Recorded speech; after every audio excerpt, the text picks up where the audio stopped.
Evening Primrose oil was never created to be beautiful. It was created to be controlled. For decades, this oil belonged to medical systems, clinical research, and pharmaceutical logic. It wasn't emotional. It wasn't aesthetic. And it was never meant to sit on a vanity. What changed wasn't the oil. What changed was the system that decided where this oil should exist and how it should be perceived. This story is not about what evening primrose oil does. It's about how something medical became cosmetic, quietly. Evening primrose oil was never made to be beautiful. It was made to be controlled. For a long time, it belonged to systems that cared about consistency more than desire. Medical systems, research language, dosage logic, and measurable outcomes. It wasn't romantic. It wasn't aesthetic. It wasn't framed as rare, sacred, or luxurious. It didn't live on bathroom counters or inside routines designed for self-image. It lived inside files, trials, and cautious discussions where the question was never does it glow, but does it behave the same way every time? And that difference matters because it reveals what most people miss. Ingredients don't become popular because they suddenly improve. They become popular because the world around them changes first, quietly, structurally, and without asking permission. This story is not a guide. It's not a tutorial. It's not a list of benefits. It's a documentary about what happens when something that once belonged to controlled systems is pulled into markets that demand speed, scale, and narrative. Evening primrose oil did not change its nature overnight, but the system that carried it did, and that shift reshaped how the oil is processed, how it's described, and how you're taught to perceive it. And once you see that, it becomes hard to look at natural skincare the same way again.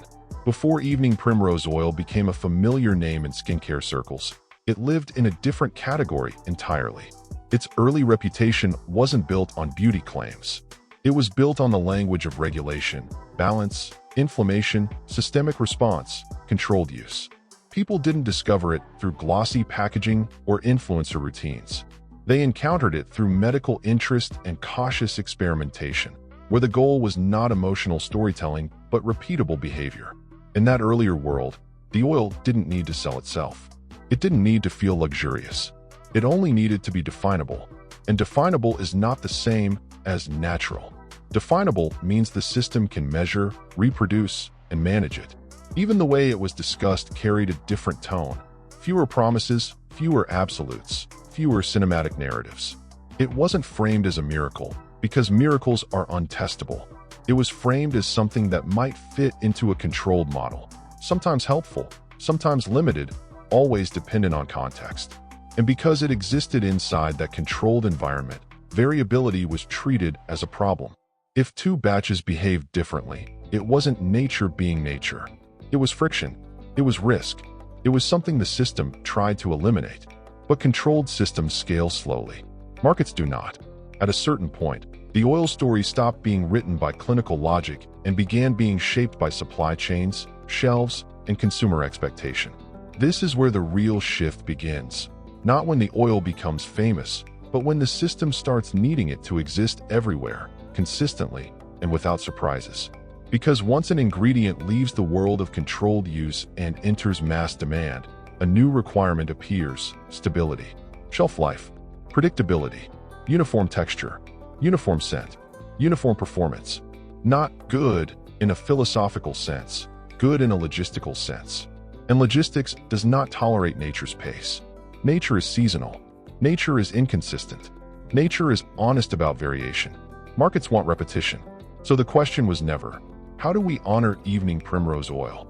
The question became, how do we make evening primrose oil behave? That's not evil. It's structural. It's what scale does to everything it touches. The oil becomes less of a living material and more of a managed component. Something that must fit into timelines, storage conditions, shipping routes, and predictable user experience. The oil didn't fail. The old tolerance for variation did.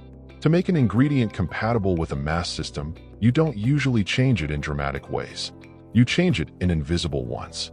You tighten standards. You increase filtration. You modify handling. You adjust processing so the output becomes more compliant, less reactive, less surprising, less difficult to store and formulate.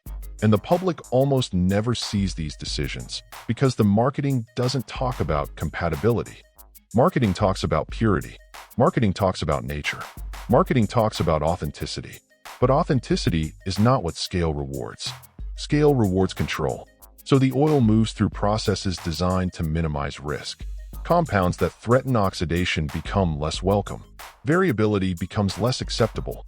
And sometimes the result is an ingredient that looks cleaner and behaves more predictably, yet carries less of the original complexity that made it unique in the first place. This is the uncomfortable truth. Stability is not always better. Stability is often a sign that the system has reshaped the material to suit distribution, storage, and manufacturing priorities. Again, this isn't a scandal. It's a trade. Access is gained. Complexity is reduced. And the consumer is taught to interpret that reduction as improvement, because improvement is the only story the market knows how to sell. Once the oil becomes stable enough to live everywhere, it needs something else, a new identity. Medical language doesn't create desire. Clinical framing doesn't produce obsession. Markets require emotional meaning, simple, repeatable, shareable meaning. So the vocabulary changes.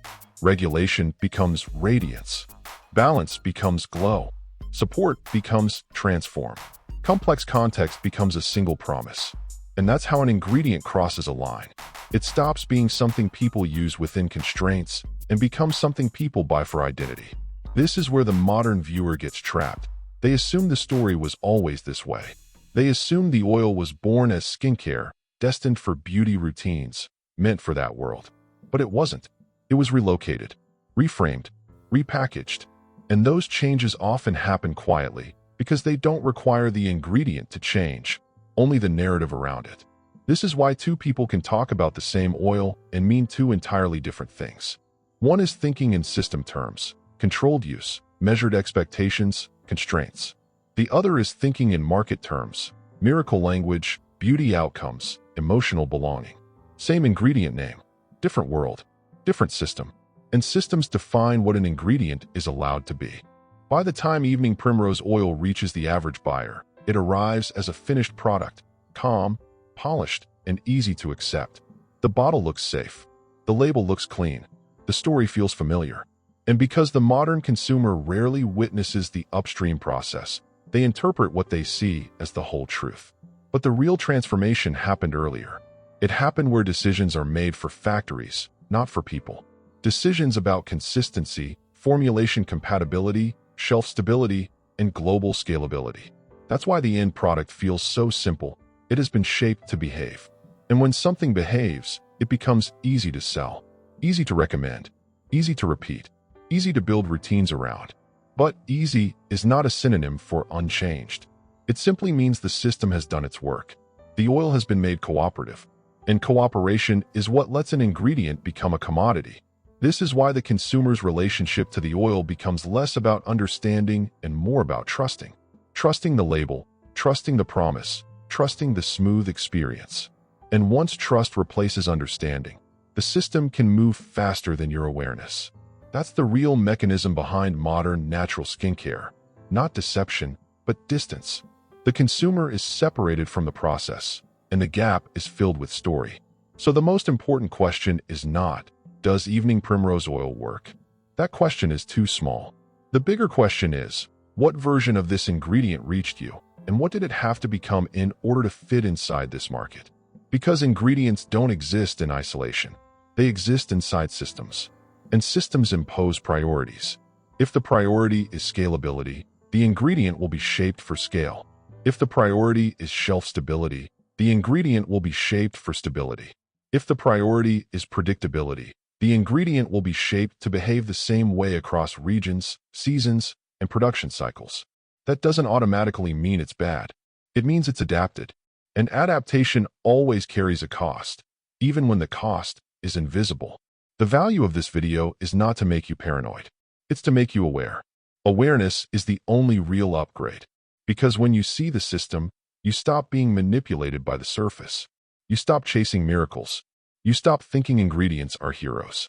And you start understanding the quiet forces that decide what your products become long before you ever touch them. Evening primrose oil was never made for beauty. It was made to fit into control, and later, it was taught to speak the language of desire. That's the shift most people never notice. The ingredient becomes famous not because it's suddenly transformed, but because the world around it decided it needed a new role, a new story, a new place. And when that happens, it's rarely dramatic. It's subtle. It's quiet. It happens upstream, far from the consumer, where the logic is not about your skin, but about systems that cannot tolerate complexity. So the next time you see a natural ingredient presented as if it's timeless, pure, and untouched, pause for a second. Not to reject it, just to see the process behind it. Because labels are stories, and stories are shaped by systems. If you want to follow this series, subscribe, not for tips, not for hacks, but for the next story in this same hidden chain. And if one line in this video made you rethink how you interpret products, leave a comment with the moment that hit you.